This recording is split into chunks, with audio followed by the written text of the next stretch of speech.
This program is made possible in part by the Backlund Charitable Trust, established to educate and create awareness of environmental issues. Welcome to our latest edition of EcoWatch on WTVP. I'm Mark Welp. This program is dedicated to bringing you the latest environmental stories impacting our area and the state of Illinois. We'll be introducing you to people finding unique ways to make the land of Lincoln a better place for mankind and animals by protecting plants, water, soil, and crops. Let's get started.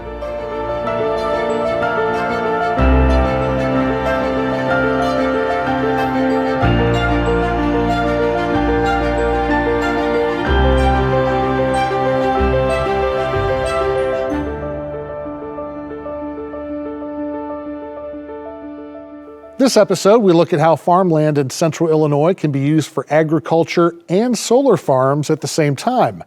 The Emiquon Preserve in Fulton County turns 25 this year. Learn how it's helping preserve the Illinois River. And recycling at home can be confusing. We'll tell you about an app that can make it easier for you to be an environmental steward. But first, along with wind turbines, solar farms are popping up in central Illinois fields. Some people are worried that good farmland is being wasted when the renewable energy technology is installed. At the University of Illinois Solar Farm, researchers are studying agrivoltaics, the practice of growing crops under and around solar panels. Dr. Carl Bernacki explains what researchers are trying to learn. So in the research you've done so far, what have you learned in terms of, the different kinds of plants that best coexist with solar panels and things like that? Yeah, that's a great question. This is a pretty new discipline, and so there's a lot more questions than there are answers at this point in time. But some of the key things that we're finding is that a lot of different crop species can grow quite well within this agrivoltaic environment. And so we're obviously going to see lower light when there's a solar panel situated above the crops. But that reduction in light doesn't necessarily translate into a large reduction in growth and ultimately yields. And so one of the things we're finding is that this is a potential opportunity to get multiple uses from the landscape. The projects that we're involved in cover various different aspects of how the plants grow from a physiological perspective, but we also look at important things that are particularly important to the landowner, which is going to be the yields. But we also have researchers on the project that are doing economic analyses, trying to identify different crop species that might fare better under the solar panels than others.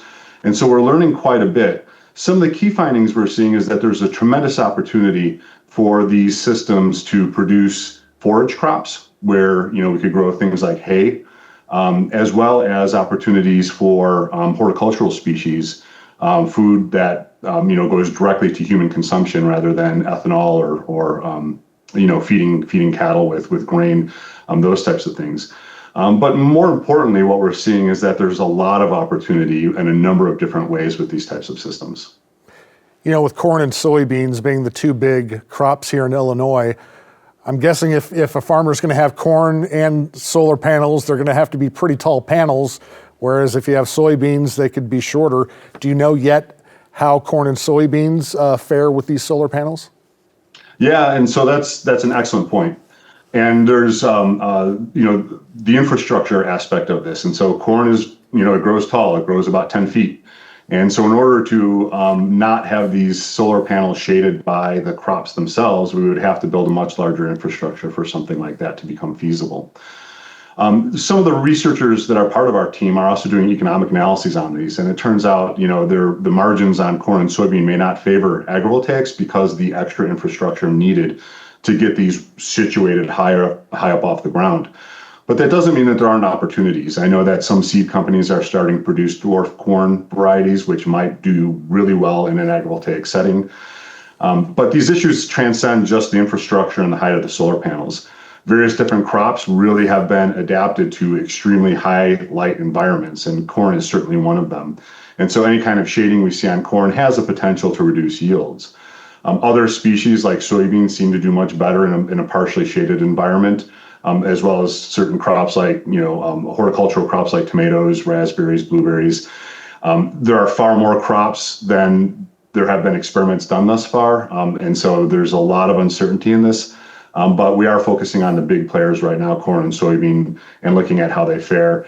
And it doesn't look as promising for corn as it would be for certain other species. But one of the big aspects of what we do as researchers is to figure out, are there opportunities to adapt corn to this type of growth environment?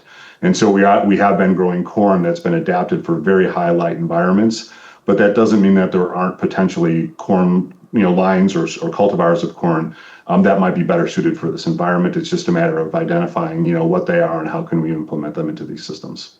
I'd like to talk a little bit about who this could potentially benefit. Let's start with the farmers. I'm guessing the big benefit is two sources of income now. If a company wants to lease the field for the solar panels, they can do that, plus the farmer gets the money from the crops. Is that kind of the big driving factor behind a farmer wanting to do that? Absolutely. And so, we like to think of things in the context of, the return on the land uses. And so if you establish a photovoltaic system, so just solar panels, that's going to be a source of revenue. And that's a great source of revenue for the landowners. But you're absolutely right that there's this advantage for agriculture as well. And so you look at these two different sources of income, they could potentially create a much more economically favorable environment for the farmers or for the landowners. There are other considerations that need to be taken into account. And so, one of them is if we co-locate crops and solar panels together, we might see a yield hit in the crops and maybe even a potential loss in electricity generation if we space the solar panels a little bit further apart in order to accommodate these crops. The idea here is if we see a slight reduction in yield in the crops, let's say 10%, and we see a slight reduction in electricity production, let's say about 10%, you still have 90% on two different land uses. And so that means the landowner is going to benefit greater by having these two together than just any one of them by itself. When solar companies are looking to build quote unquote solar farms and they look to farmland, is that just because the farmland is usually already flat and already cleared? Is that a reason why they're looking at that specific land? I mean, that's a good question. And from an economic perspective, it makes a lot of sense that the land that's going to be most suitable for the photovoltaics is going to be land that hasn't been previously developed, and it's going to be land that doesn't have a lot of trees. Clearing the land in these types of scenarios are, quite expensive, and so having farmland where you're looking at annual row crop production, where it's very easy to get in there to establish this facility, it is a really nice opportunity, and so I think the economics definitely favor that. I know you're early in your research, but have you found any disadvantages to having solar panels and crops in the same field? Any potential problems? Yeah, I think the big aspect of this project, from the Midwestern perspective here at the University of Illinois, our primary focus was going to be on corn and soybean. And working with the economists on the project, we find that the economics don't necessarily favor the implementation of these systems in corn and soybean agriculture. And that's just because the cost of establishing and maintaining row crops is very high, and adding in the additional complexities of the photovoltaic system can create an economically unfavorable environment. In terms of how these systems work in other ecosystem services beyond agricultural production, there's a lot of evidence that's starting to come out that soil moisture is much better in the agrivoltaic systems. We're potentially looking at more soil carbon accumulation in these systems. And when you look at other types of crops or ecosystems growing underneath these solar panels, there are a lot of opportunities for biodiversity, for altering the microenvironment in a favorable way. And so there's a lot of aspects of this that are favorable. The biggest questions right now, or the biggest hurdles to overcome, really are the economics in some of these systems, particularly when we're dealing with row crops that are typically grown in Illinois. You mentioned a positive effect on the soil. From an environmental standpoint, are there any other pros or cons to this? I think a lot of it depends on what's being grown. And so one of the areas that our research has started to move into is to move away from the annual row crops like corn and soybean and start looking at perennial crop systems. Big advantage of perennial crop systems is that there's a lot less management that needs to go into planting them. Every spring, the crops will just automatically emerge. We're looking at forage crops in this kind of environment. And then once a year, or several times a year, the farmer will go in and they'll mow and bale. And those types of perennial systems seem to do a lot of benefits to the soil in terms of carbon, water savings. They're more resilient to natural variation in the climate system, including heat waves, droughts, these types of things. But then when we start looking at other agrivoltaic systems that might incorporate polycultures or a mixed species where pollination is a big aspect, here biodiversity is a big aspect of this as well. And so, we don't anticipate agrivoltaics taking over the entire landscape across the Midwestern United States. There is going to be a threshold after which it doesn't expand any further. But figuring out how we can take advantage of these systems that are going in a way that's going to benefit the landowner, it's going to benefit the environment, and it's going to benefit the people in the state of Illinois and across the Midwest. Those are the big challenges that we're really trying to expand upon. And right now, it does look like there's a lot of promise in that area. I was going to ask you before we go, what is your hope for the research? I know you're early on, but what do you hope it leads to, and can you predict the future of this crop sharing formula? So, what do I hope for in this system is there are several things. First of which is, there is a cultural divide between people who farm and people who want to put in the solar panels. And a lot of perceptions are it's an either or. And one of the things I'm really excited about with agrivoltaics is that it can potentially bring together the renewable energy that we need without compromising the cultural identity of the rural community. I myself am a farmer. I have my own farm in addition to doing research, and I understand the importance of what it means to be a farmer. And so that's a really big part of where I think agrivoltaics comes in, and that's one of my big hopes for the future. But I also think there's a lot of opportunity not only to build these solar systems in a way that's going to work with agricultural ecosystems in general, but also to look for opportunities to take the existing solar farms that are out there. And so there's a lot of solar installations that have already occurred, and to do something like what I would refer to as a retro agrivoltaics, and how do we actually get more out of that land in these systems that already exist. And so in my view, I think that's where the research is going to head in the future, because photovoltaics farms coming in, these facilities are being built, and this is occurring a lot faster than the science can keep up. And so looking at opportunities to retrofit existing facilities to get more out of that land is something I'm particularly excited about. Solar is one clean energy source that could be hit hard in the new federal budget. The federal solar tax credit that lets taxpayers claim up to 30% of residential installation will end December 31st. A federal tax credit of up to $7,500 for electric vehicle buyers will end when the new budget takes effect on October 1st. The president also signed an executive order to end subsidies to companies manufacturing wind power components.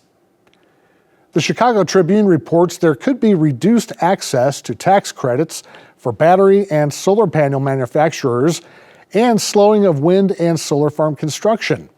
$14 billion of clean energy investment statewide that has been approved but not yet spent could be canceled or downsized.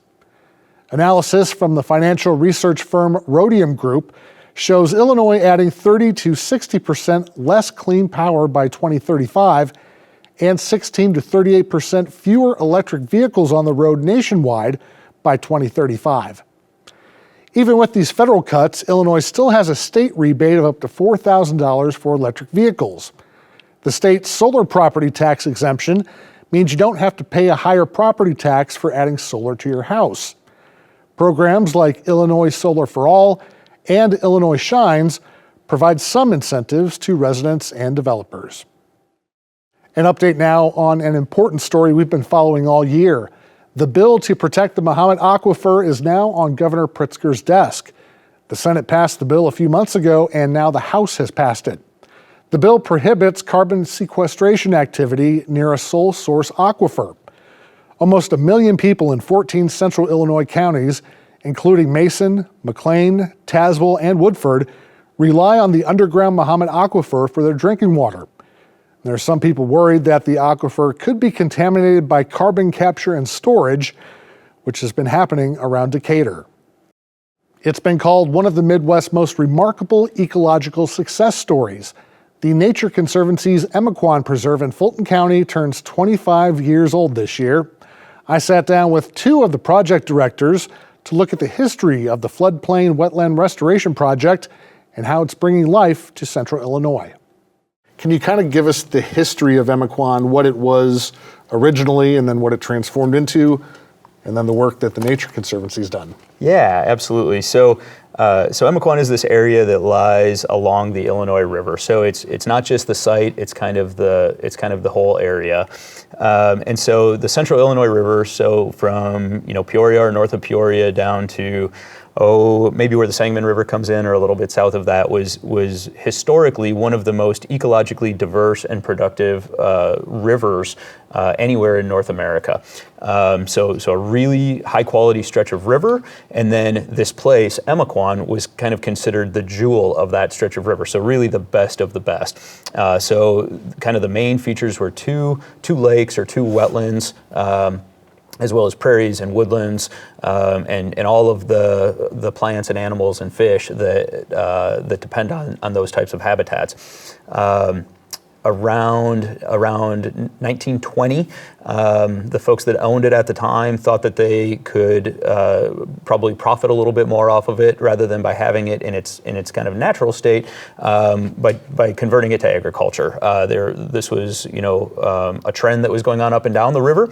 A lot of these floodplain areas were being levied off, drained, and farmed.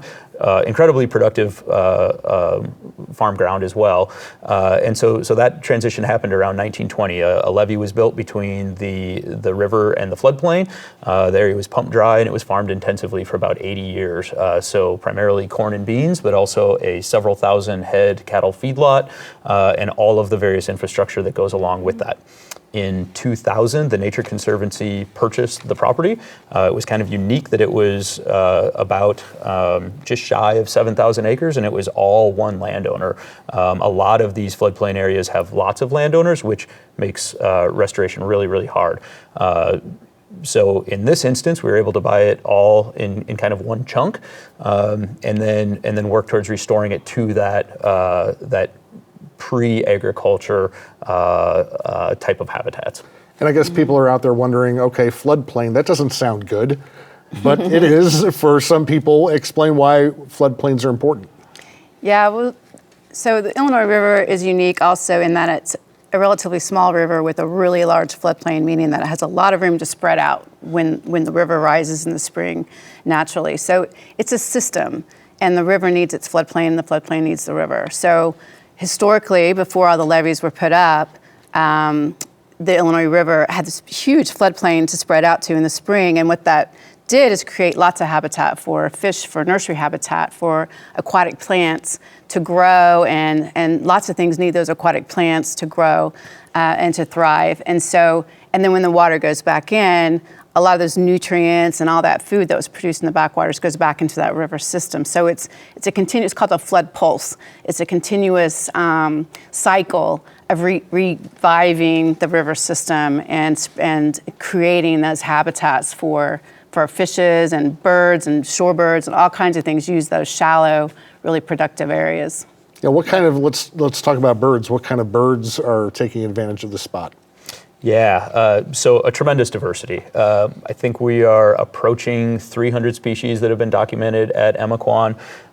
Because we have a diversity of habitats, prairies, woodlands, wetlands, and wetland habitat types that don't exist in a lot of other places in central Illinois or in Illinois or the Midwest in general. We get a tremendous number of wetland bird species that are relatively rare. So of course, lots of typical things like waterfowl and shorebirds during spring and fall migrations, but a lot of kind of unique things like secretive marsh birds, like rails and bitterns and egrets and herons, and we have a large breeding colony of black-crowned night herons, which is pretty unique in Illinois. They're a state threatened or endangered species, and that. those groups of birds are almost always changing, right? So some of them are only here during spring and fall migration, and then others arrive in the summer and stay and nest here, raise their broods, and then are gone again. And with this habitat that the birds use for, on their migration paths, let's say they don't have Emiquon. They have to find somewhere else to go. I mean, does that make it more difficult for the bird's mission, so to speak? Yeah, absolutely. A lot of these species are relatively, I don't know if rare is exactly the right word, but have had some stress on their populations because the habitat types they depend on are less common than they were historically, and so they probably need to keep migrating to some other location. That might be a relatively degraded habitat because that's the only thing that they can find, or it might be much farther away. Maybe they need to go to the U.S. or Canadian prairies to find a habitat type that's similar that will support them and the resources that they need. Mm-hmm. Maria, lots changed in the 25 years since the Nature Conservancy has taken over that property in Emiquon. How do you judge success in your work? Yeah, so Nature Conservancy acquired Emiquon in 2000. We didn't really start restoration until 2004, so we turned off those pumps that kept it dry. And we did a lot of work in between those 6 or 7 years, and so we worked with a lot of scientists to better understand get some LIDAR in the site, like are those old lake beds still there after farming all this time? What do we need to be measuring to know if we're successful out there? So came up with a really comprehensive list of things that we need to be measuring around fish populations and mussels and plants and waterfowl and different bird species. And so that really helped us, really focused our research and our monitoring at the site on what do we need to be concentrating on. And we've been monitoring many of those. We call them key ecological attributes, KEAs, but we've been monitoring many of those metrics since about 2007. So we have about 18 years of that data, and we can use that data on an annual basis then to assess, is the site being productive? Are we maybe hitting some kind of tipping point where we need to be concerned about something? But it really helps us kind of manage the site and assess the site. When you put all that information together, it's a really good study on how do you do restoration and how do you assess restoration. So is Emiquon kind of a model, or could it be a model for other projects around the country?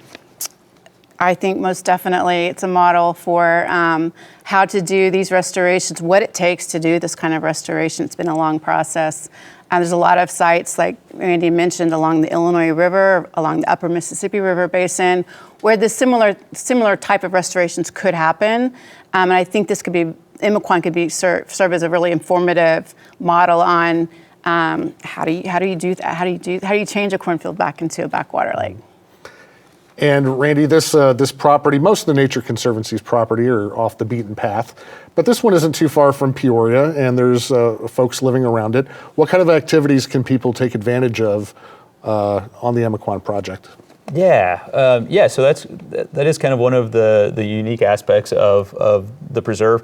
We're a little bit in the middle of nowhere. We're about 40 miles south of Peoria, but we are along a relatively major local highway, so we're relatively easy to find anyway. And we do welcome the public. We have a public use area with some visitor infrastructure. There's about 1.5 miles of walking trail, a viewing platform with spotting scopes, a lot of interpretive signage that talks about the history of the site, the restoration, the history of the river valley, and a lot of the changes that have occurred. And we have a number of public events. Some of those things are open, year-round, all the time. We have public fishing, paddling, of course, wildlife viewing and hiking and walking. But we have a couple of guided things coming up as well. So paddling and hiking up to the top of the ridge, the bluff that overlooks the site. a chance for folks to fish from the bank. Normally we only allow fishing from boats, so folks will be able to fish from shore. As well as some science days where our folks that lead some of our science work, and as well as some of our partners, will talk about our water management, the underwater community, the invertebrates, and a lot of the other tiny little things that kind of drive the productivity of the site and whatnot. And let's see, what else am I missing? Paddling ridge hikes. Bird. Oh, and then a guided birding hike during fall migration with some of our partners that are just tremendous birders. You can learn even more about Emiquon by watching our 30-minute documentary, Nature Returns to Emiquon, and you can find that at WTVP.org. A recent study by Waste Management and Recycling Services shows 45% of Americans don't know what can and cannot be recycled. 64% say more knowledge would increase their recycling involvement. Well, now the Illinois EPA is partnering with an app that could help more people recycle.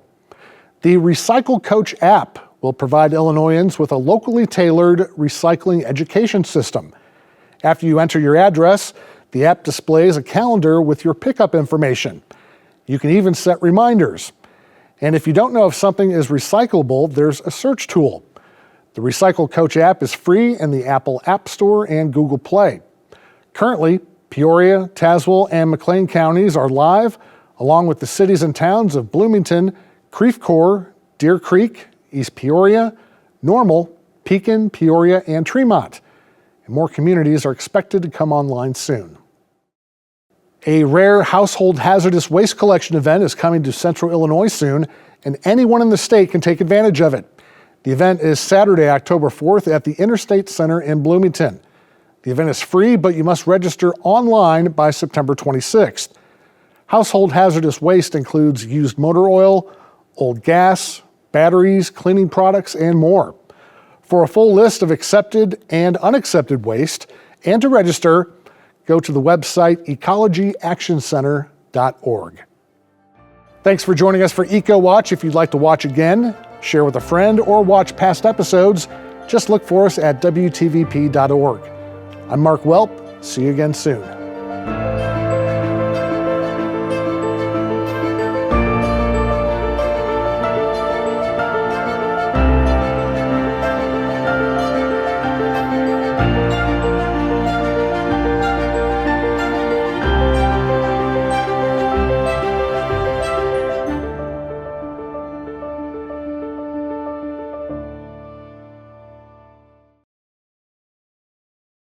This program is made possible in part by the Backlund Charitable Trust, established to educate and create awareness of environmental issues.